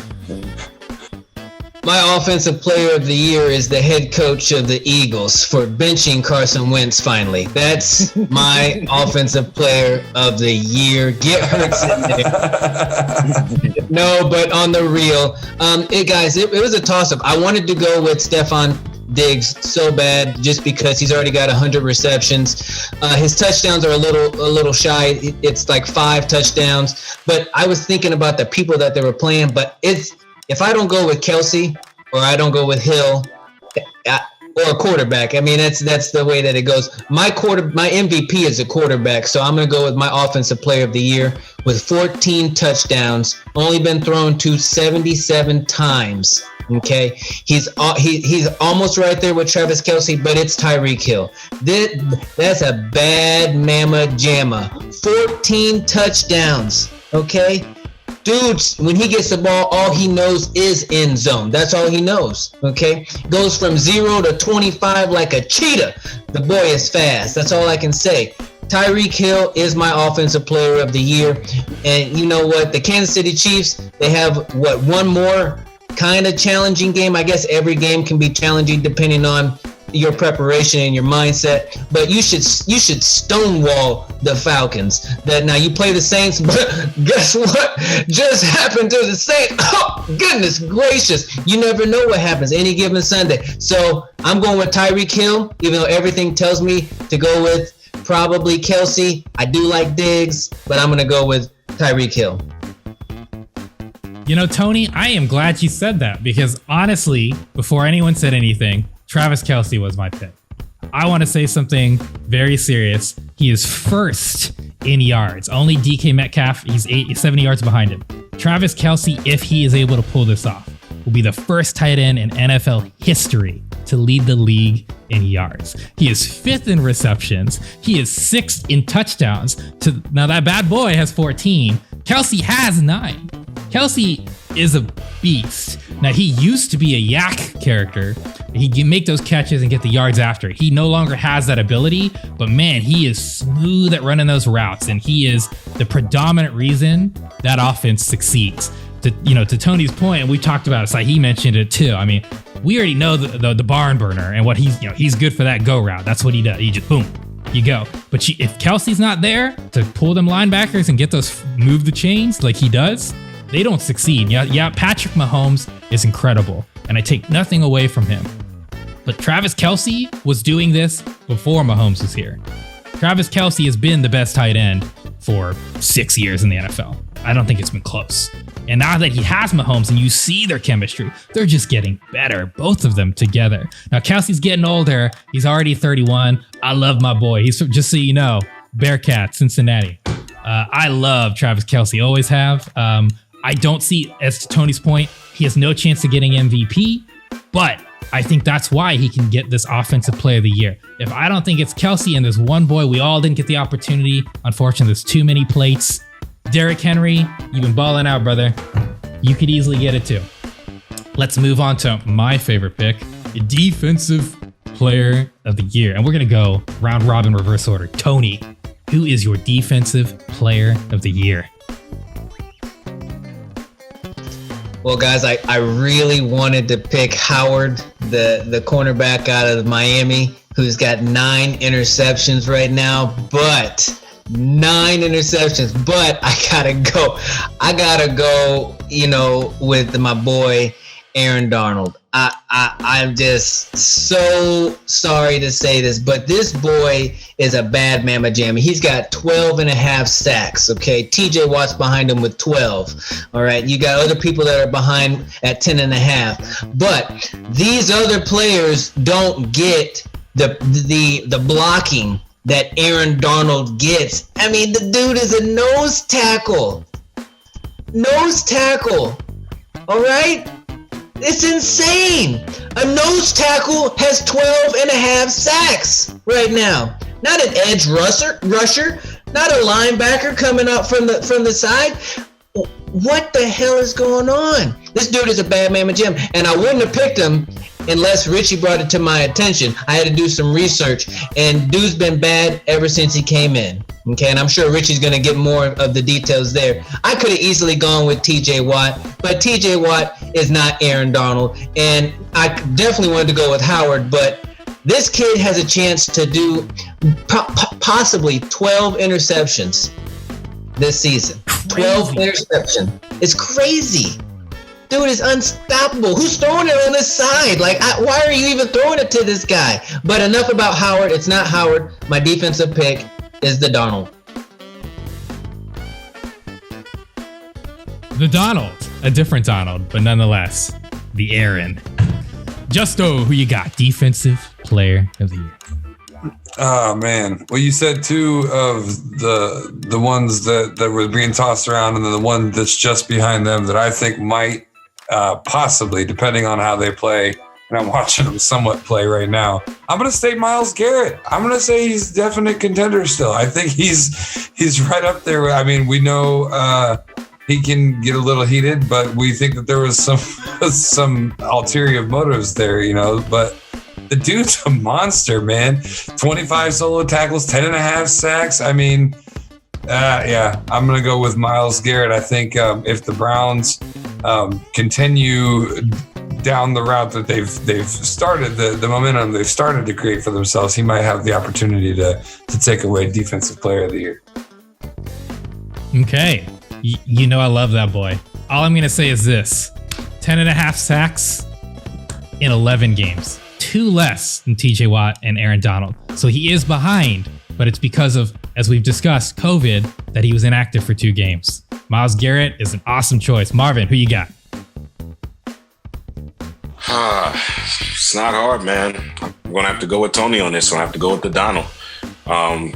When you try to compare anybody else, it's just tough. I mean, the only one that comes close is, like you said, Richie, Myles Garrett. But when you talk about the definitive leader of a team, like Aaron Donald is that guy. I mean, when you look at history, Lawrence Taylor, the Warren Sapps, Ray Lewis's, Aaron Donald fits that mold. Like, this team moves how he moves. Even the offense, like, they feed off what he does on defense. Like, he's a voice in the locker room. whether they win or lose, on even on offense when they're struggling, because that's just so much of an impact that he has. And he's had 3.5 sacks through 4 games.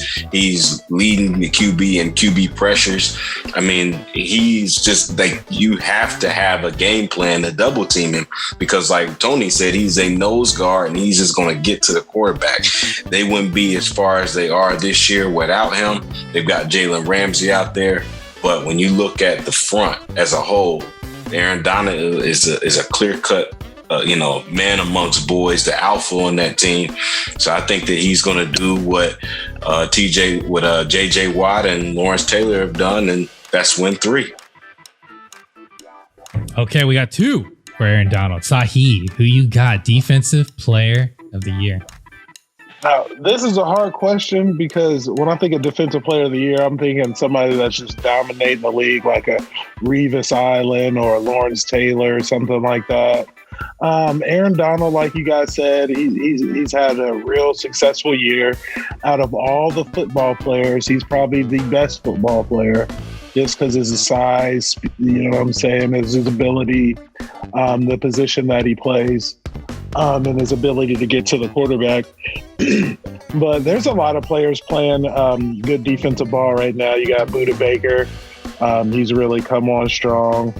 But one guy that I'm going to mix in there, I'm a Bucks fan right now. Talked about guy Lavonte David. One of the best linebackers in the entire league. If you guys haven't heard of him, look him up. He does literally everything. Fumbles, interceptions, sacks, tackles for loss. He's really playing at a high level, even though I talk about our defense as being not so good. That's mainly the secondary. But I'll give him the vote, just because you guys already said Aaron Donald. T.J. Watt is another guy that can be up there. But I'm gonna put my vote in for Lavonte David, the Bucks.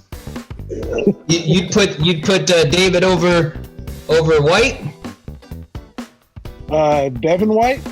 Yeah. Oh yeah, for sure.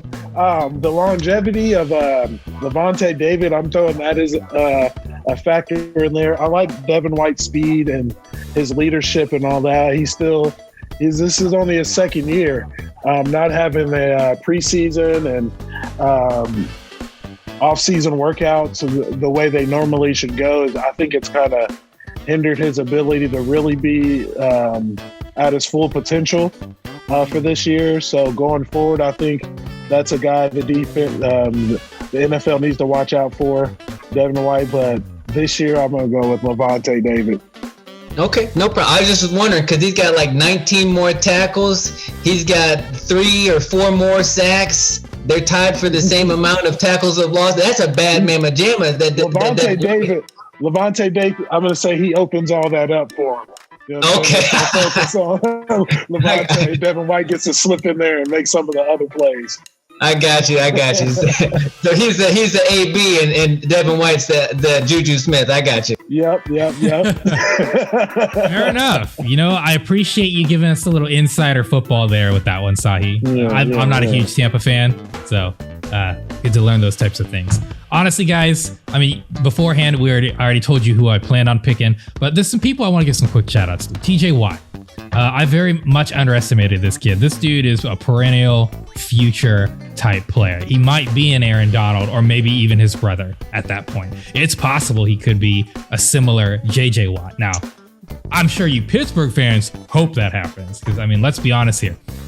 Aaron Donald and JJ Watt are 2 of the most dominant players I've ever seen in football. Marvin's point to the MVPs and the defensive players of the years that he's won. They are incredible. To me, and I'm not trying to say JJ's bad, and I hope JJ actually goes to the Steelers to play with TJ. And as a Bengals fan, I shouldn't say that, but I think that'd be really cool. I also want to give a quick shout out to Zadarius Smith of Green Bay. That dude has been balling out. I gotta go with my boy Miles. Thank you, Justin, for that one. Myles Garrett, people leading the league in forced fumbles. All right, and he recovered 2 of them. The only guy, by the way, tied with him in forced fumbles, Aaron Donald. Aaron Donald is insane. Now, technically, although he is a nose, he does play on the weak side because they are a 3-4. So he's not truly he's not like a Tony Siragusa where he's in the center. But to everyone's point that's already talked about, I don't want to sit here and hammer it home, but Aaron Donald gets double and sometimes triple covered on blocks. He literally, so that's why you don't see tackles from this guy. You see sacks or nothing. It's because his teammates get the opportunity. I mean, I'll tell you what, you give me 2 years, let me play linebacker, weak side linebacker. I could get a tackle because of how often Aaron Donald has drawn up so many dudes. I could get at least one tackle in the NFL because of this dude. This dude is insane. He is 99 by number and 99 in Madden for a reason. This dude is the best player in football. He will not win MVPs because unfortunately that's not how our stats work anymore and nobody cares about defense. But this, you want to talk about defense? This is the dude. Like if I could pick a player in the NFL, I'd pick Aaron Donald because you can work. He literally makes your next defensive player infinitely better just having this dude.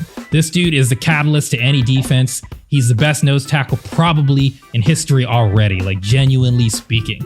The only dude that even has statistics that are even similar and are, in terms of sacks, better is JJ Watt, but he's an end. Ends have a much easier time to getting single covered. This dude, double, triple covered every year is getting 10 sacks. This guy's a freak. The only guy I ever thought was even worth a crap at tackle in my lifetime was Warren Sapp. I see him getting sacks and doing the silly dances and shit. And I looked it up and I was like, man, that dude was awesome. I always loved watching Warren Sapp play. And I looked at his statistics. He averaged like 4.5 sacks. Aaron Donald's averaging 10. Literally double. And I'm not saying Warren Sapp's a scrub. Dude's a Hall of Famer. But that's kind of my point with how dominant this dude is. Like to me, and I'll say it one last time, there should be an Aaron Donald award and then anybody who's not Aaron Donald. Like Aaron Donald should not be in contention for this because he already is the best. There should be second place award. And to me, that would actually go to TJ Watt this year. TJ Watt, you're my second best defensive player of the year. Gonna finish it up though. We got MVP. Tony kind of gave spoilers. It's usually offense, usually quarterbacks. But I want to find out, Marvin, who is your MVP this year?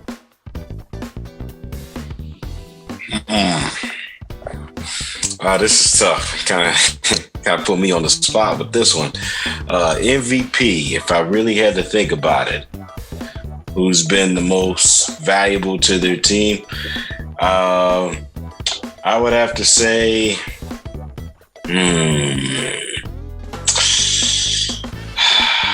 gotta go with King Henry. I got to go with King Henry.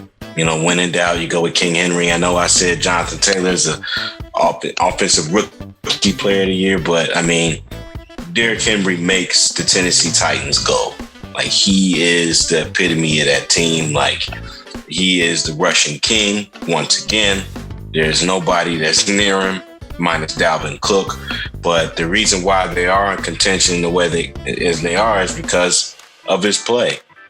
You look at the last 3 games, he's been getting over 100 yards. He's been finding the end zone.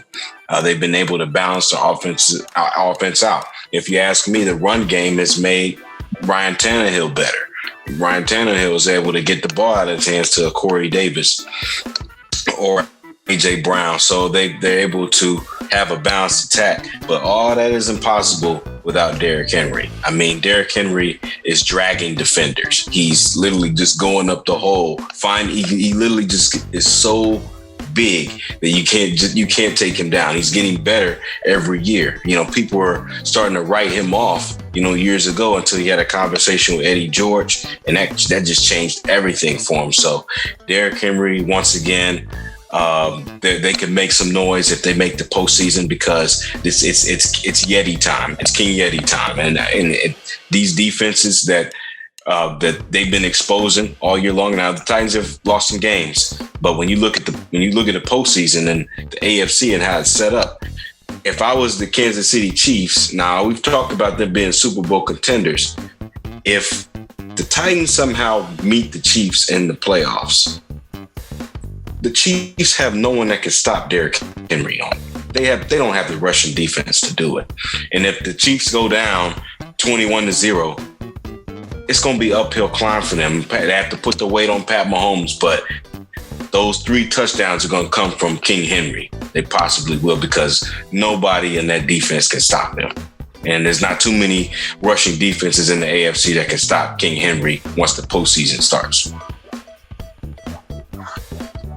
Marvin, truer words were never spoken. I'll say this. When I think MVP, to Marvin's point, I think of who is the catalyst, who is the guy who carries them to their wins.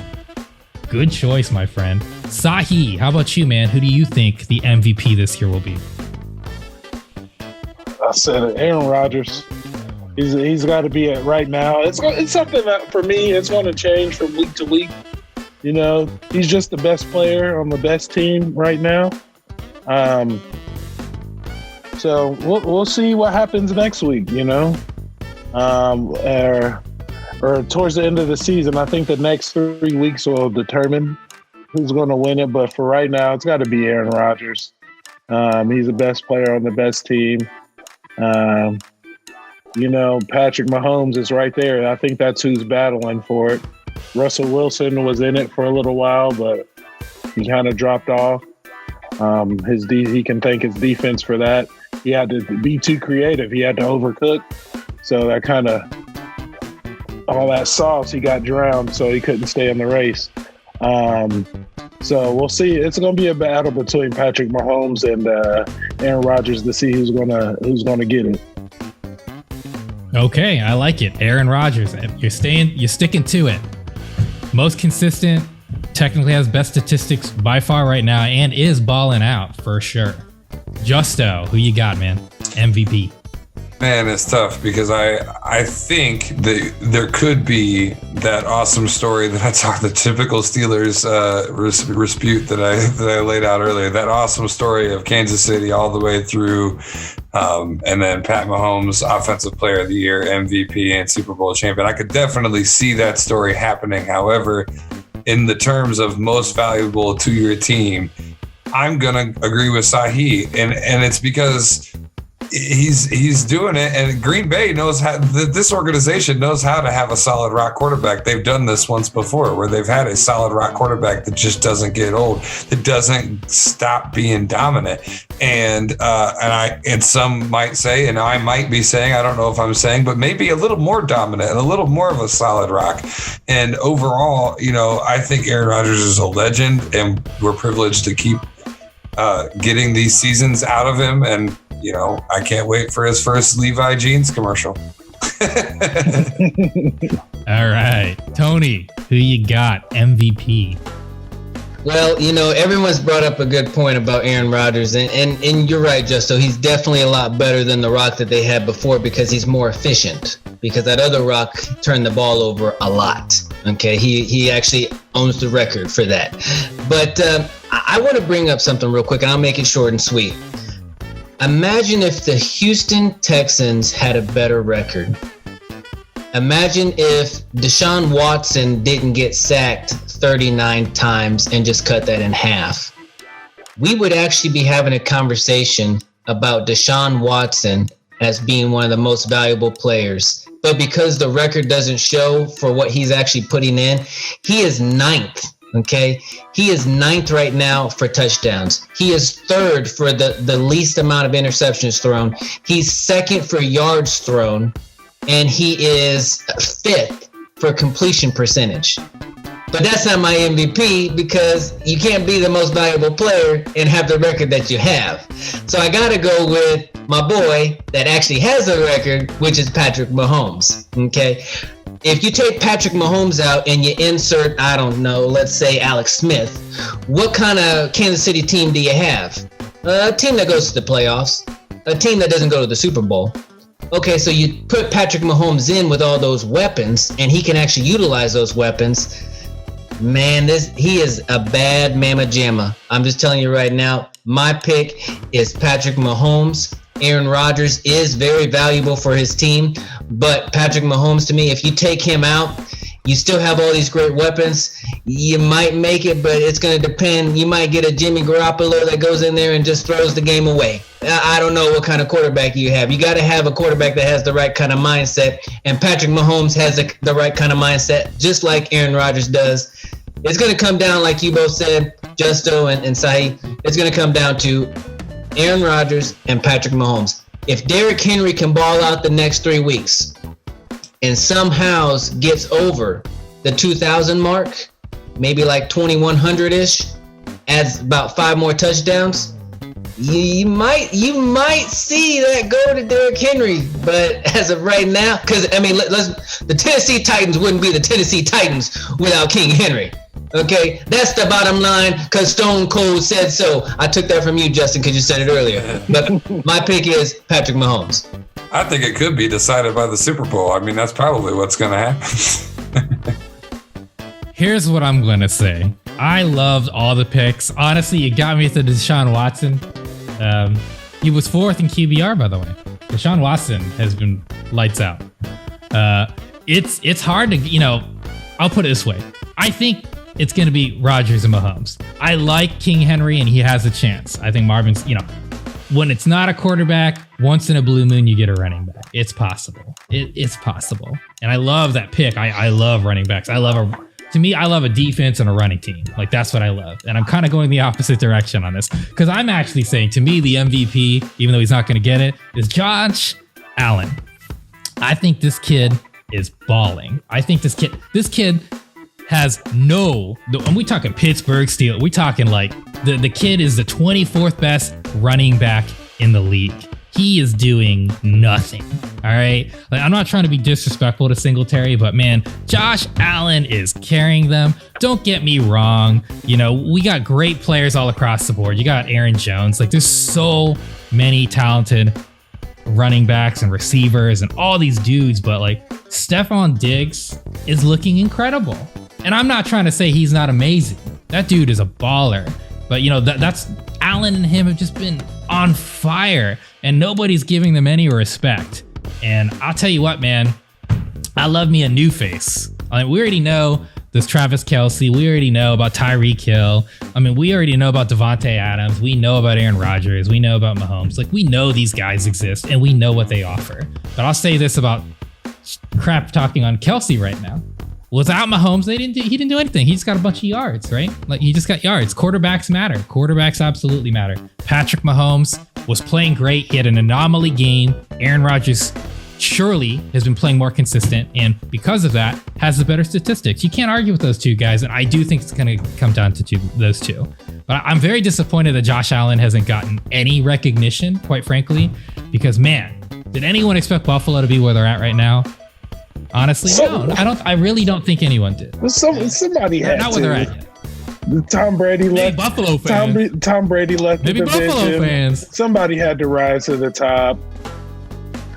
Man, but they're not a fraudulent. They 10-3, man. They're not a fraudulent 10. I would not want to be playing against Buffalo right now. They are playing hot, on fire. I would not want to be dealing with Buffalo right now, man. That is true. They got a good defense. I agree with you. Somebody was getting, but they're not somebody. They're the Buffalo Bills. They're 10-3, and Diggs, Allen. I would not want to deal with them. They are playing incredible football, and he has been playing very good football. And I think King Henry and Allen deserve more respect. I don't think they're going to get it at the end of the day. But to me, that's why I'm going with Allen, man. I'll tell you what, that offense runs through him. Diggs has had an incredible year. And did he have that with Minnesota? Not really. So I'm going to give partial credit to Allen on that one. So, you know what? I had a great time. Sahe, thank you, brother. You're always welcome on the wire. We had an extended wire, about an hour and a half. Thank you guys for sticking through with this. We're going to have a lot more exciting talks because next week we're going to talk about the most egregious plays in sports. You guys got me all hyped up. So many crazy things has happened. You know what? You think throwing a shoe was something? Ooh, we're going to get into it next week. Stay tuned. Thank you guys for watching The Wire.